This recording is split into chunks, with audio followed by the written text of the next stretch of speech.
guys, Public Point Customs here. Just doing a quick video on our Honda Rototiller.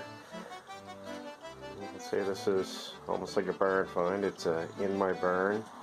It's actually been in here for, well over 10 years. My parents had purchased this new in the early 80s from Steve's Honda in Nova Scotia. See the original sticker still on it.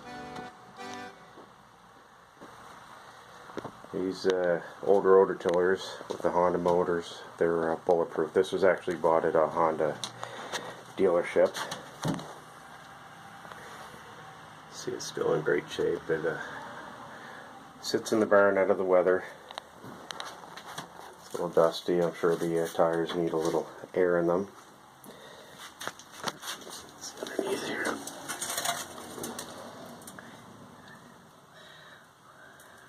See a little bit of wire on there. We'll have to take that off. So the next step is to put a little air in the tires and drag it out of here, put it in the garage, and we'll see if we can get this fired up with some fresh gas. I'll probably end up draining out the carburetor again, changing the oil, checking all the fluids, and we'll see if we can fire her up. So what I'm going to do is a couple videos.